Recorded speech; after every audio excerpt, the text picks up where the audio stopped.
Thank you, Governor Engler. That was spectacular, and really appreciate your support and kind and thoughtful words as we embark on this experiment. Next up, our last speaker for today before we get to the pinning ceremony is Geoff Smart, the #1 thought leader on the #1 topic in business, which is talent. He serves Fortune 500 CEOs, a leadership consulting firm, and heads of state, and he's the New York Times bestselling author of Who? Leadocracy and Power Score, Your Formula for Leadership Success. Geoff and his colleagues donate hundreds of hours per year to advise leaders in education, public health, and government, and he's the founding chairman of 2 501c3 not-for-profit organizations, both Smart Kids and Leadership Program and the Leaders Initiative. Geoff's most exciting leadership challenge awaits him this spring when he will marry his fiancée Lauren, who's here tonight, and merge their combined 7 children to one high-performing family unit. Geoff, you're amazing. Get up here. Get up here. Appreciate it. All right, well, this is a great pleasure. I know you've been standing a long time, so I'll keep my remarks very brief.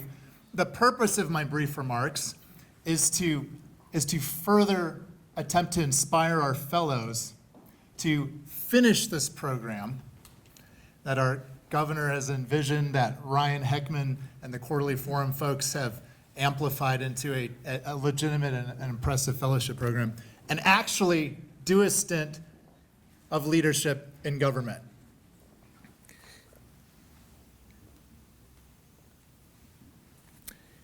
So I think this is, I witnessed the beginning of the kernel that turned into all this in an office. It was, I remember the day, it was December 15th, 2010, when this talented gentleman on my right had just been elected governor of Colorado, and his talented chief of staff were huddled around a table, and we were talking about who should get some of these really important cabinet roles.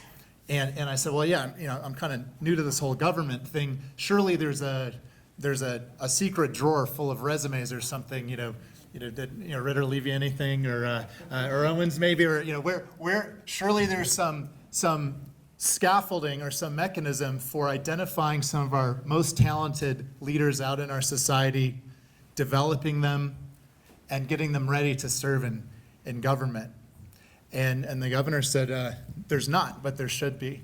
And he had done this kind of work at the city, and it was magical watching the governor bring some folks from many different sectors, private sector, education, 501c3s, et cetera, into government. So here's why I think this is the most important movement of our time.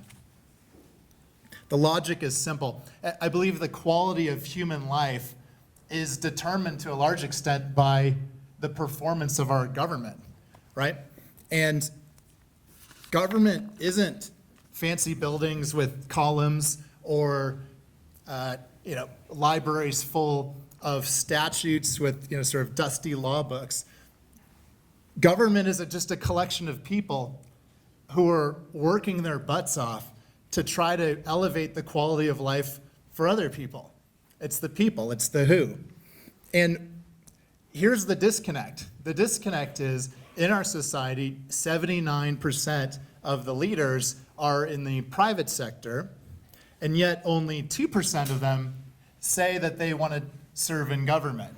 So I think there are many very talented leaders who have grown up in government, and that's great. And there's this giant talent pool of folks who are bashful and unwilling to serve. And that's the purpose of this organization. And why don't the best leaders in society and private sector serve? They don't serve because they feel government is too political, too bureaucratic, and that they worry that they can't make an impact. Well, fellows, I'm here to suggest that you can make an impact. I had so much fun in the governor's first term doing a bunch of volunteer work. And I'll tell you one story that really changed my life. We haven't even talked about this, Governor Hickenlooper, but remember in the first term, we were very proud that the governor had led Colorado from being ranked 40th in the country in job creation to being 4th. And that's like really impressive, right? Well, how did he do it? How did we do it? How did you actually do that? One of the small ways among many ways that the governor was able to achieve that kind of result was an experiment called Fort Lyon.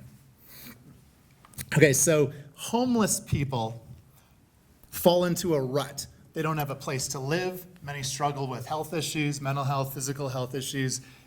They don't get a job, and the cycle of poverty sort of clunks on and clunks on and clunks on.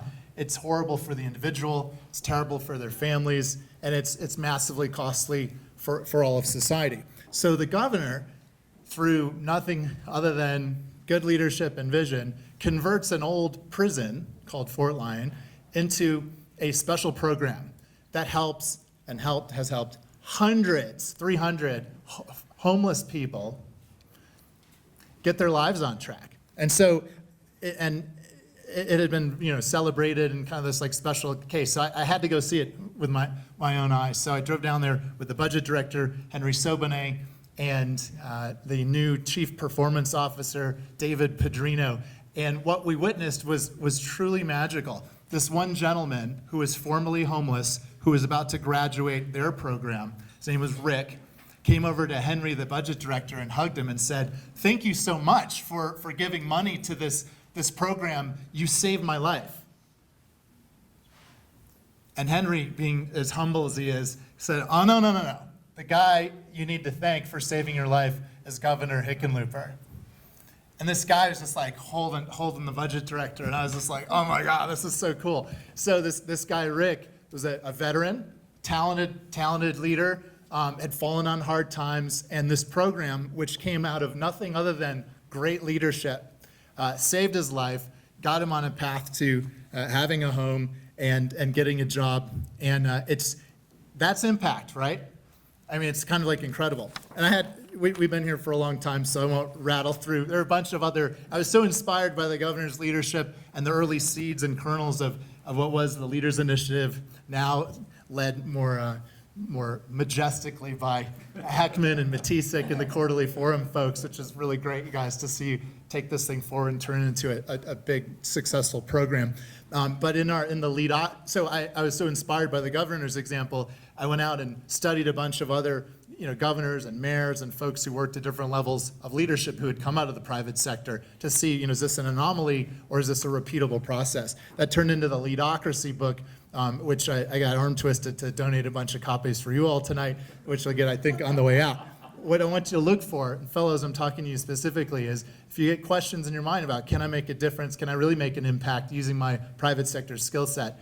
Just look at the examples of Mayor Fred Steingraber in a small town in Illinois, who he had been CEO of A.T. Kearney, the management consulting firm. He was new mayor. His street sweeper broke, and it was going to cost $200,000. That's what they told him. You're going to buy a new street sweeper, it's going to cost $200,000. He said, hogwash. And he went to the next door neighboring town, did a deal for $7,000. Had his street sweeps twice as often, twice as clean, fraction of the price. And I asked him, I said, Fred, is this torture working in government service, or has this been good for you? And he said, this has been the best chapter of my career. You have Republican governors, Democratic governors, both sides of the aisle in the Leadocracy book. Just look at the examples of private sector leaders coming into government, helping prioritize, helping hire talented people, helping instill more accountability, and getting the results. So you can make that kind of impact also. And I think you'll find it's a leadership adventure you won't regret. So here in Colorado, Governor Hickenlooper, Ryan, Eric, Megan, Quarterly Forum, and TLI, and those of you in the Colorado Governor's Fellows program really are pioneers. And my hope and my excitement in seeing the positive momentum here is that you will complete the program, you'll do your stint in government service, and that you'll help spread the word so that other people can benefit from the leadership of this program, not just in the state of Colorado, but across the United States and ultimately the world. Thank you so much.